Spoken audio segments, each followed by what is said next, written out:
उत्तर प्रदेश के कानपुर जिला एवं सत्र न्यायालय के एशियम 2 कोर्ट में शहर की शीशामऊ विधानसभा सीट से समाजवादी पार्टी के पूर्व विधायक इरफान सोलंकी की 2022 में शहर के जाजमऊ थाना अंतर्गत दर्ज रंगदारी मामले में कोर्ट में पेशी हुई। वहीं समाजवादी पार्टी विधायक इरफान सोलंकी के वकील सईद नकवी ने कहा कि हमने कोर्ट से यह मांग करी है कि जिस तरह 2022 में आगजनी का मामला दर्ज होने के बाद एकाएक हमारे मुवक्किल के खिलाफ अलग अलग मुकदमे दर्ज हुए हैं और जिस तरह यह रंगदारी का मामला लिखाया गया है, इससे यह स्पष्ट हो जाता है कि साजिशन और किसी पूर्वाग्रह के तहत मुकदमा दर्ज कराए गए हैं। 3 साल से अधिक सजा वाले मुकदमों में मुकदमा दर्ज करवाने की समयावधि का ध्यान नहीं रखा गया है, अतः इस मामले में कम से कम आरोप तय किए जाएं। फिलहाल समाजवादी पार्टी के पूर्व विधायक इरफान सोलंकी आगजनी मामले में 7 साल की सजा होने के बाद यूपी की महाराजगंज जेल में सजा काट रहे हैं।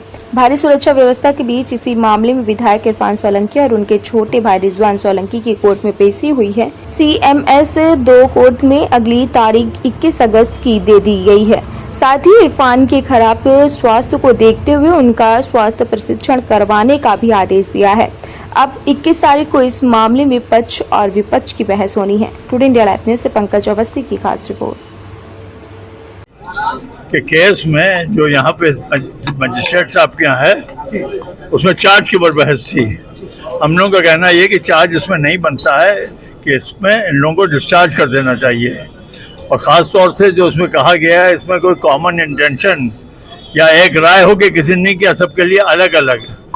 और इस केस की सबसे ख़ास बात यह है कि इसमें घटना का डेट ही नहीं बताई गई कि कब 10 साल पहले की घटना है, 20 साल पहले की घटना है। कहीं पे न तो FIR में नाम आया है और ना ही बयानों में आया है, तो ये लिमिटेशन से बाहर है। ये लिमिटेशन से बाहर, इस वजह से इसका संज्ञान नहीं लिया जाना चाहिए और चार्ज नहीं लगना चाहिए। क्या आगे की तारीख इस मामले में इरफान और रिजवान की यहाँ पेशी हुई है, क्या कोर्ट की कार्रवाई क्या रही? एक किसी नसीम के द्वारा एक क्राइम नंबर 152/22 जाजमऊ में दर्ज कराया गया था कि मेरे प्लॉट पे कब्जा कर लिया। और जो आगजनी वाली जो FIR जब दर्ज हो गई थी उसके बाद से 151/22, 152/22, 151 अकील के द्वारा दर्ज कराई गई थी, ये नसीम के द्वारा दर्ज कराई गई थी। और ये दोनों लोग एक दूसरे के मुकदमा में विटनेस भी हैं, गवाह भी हैं। तो इन्होंने दरखास्त दी थी कि हमारे प्लॉट पे भी इन लोगों ने कब्जा कर लिया, रिजवान ने पिस्टल लगा दिया। तो आज चार्ज फ्रेम होना था, जिसको बोलते हैं आरोप तय होना। तो हम लोगों ने 2-3 लीगल क्वेश्चन रेज किए कि अकॉर्डिंग टू द CRPC जिन मामलों में पनिशमेंट अप टू 3 इयर्स है, उनमें मजिस्ट्रेट की कोर्ट 3 साल के अंदर ही कॉग्निजेंस ले सकती है। यहाँ FIR ही 4 साल बाद दर्ज हुई है। घटना कब हुई, कब नहीं हुई, कब कब्जा कर लिया, FIR में कहीं नहीं लिखा हुआ है। FIR में इससे पहले हम पुलिस को देते रहे एप्लीकेशन, ऐसी कहीं कोई एप्लीकेशन नहीं है। तो ये टाइम बार्ड है। CRPC का सेक्शन है 468, जिसके तहत ये लिमिटेशन से बाहर है, समय सीमा के बाहर है। या तो वो रीजनेबल रीजन बताएं कि डिले क्यों है।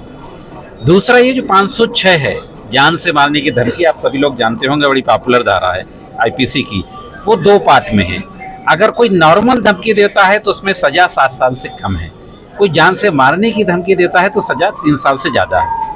तो ये नॉर्मल धमकी की बात आई है। पिस्टल लगा देना एक अलग बात है, जान से मारने के लिए पिस्टल लगा देना अलग बात है। तो 506 नहीं बनता। दूसरा ये भी आना चाहिए, 5-6 लोग हैं कि भाई सभी ने एक राय होकर के ये किया। IPC की एक धारा 34 कॉमन इंटेंशन, एक धारा 149 कॉमन ऑब्जेक्ट। तो ना तो 149 में 4 सीट आई, ना 34 IPC में 4 seat I. Common intention is missing, common object is missing. तो जब तक आप 7-8 लोगों के द्वारा अपराध करना कह रहे हो और एक राय नहीं लाओगे, एक उद्देश्य नहीं लाओगे, तब तक वो चीज़ नहीं मानी जाएगी। तो ये हम लोगों ने आज रेज किया है कि ऐसी स्थिति में सामूहिक रूप से चार्ज नहीं बनना चाहिए। अलग अलग जिसका जो रोल है, जिसके खिलाफ वाकई जो बन रहा है उस पर चार्ज बनना चाहिए। कुछ धाराओं में चार्ज नहीं बनता है, ये हुआ है। आप कोर्ट देखते हैं किन सेक्शंस में चार्ज बनाती है, आगे क्या डेट लगाती है, एविडेंस में लग जाएगा, चलेगा आगे ये।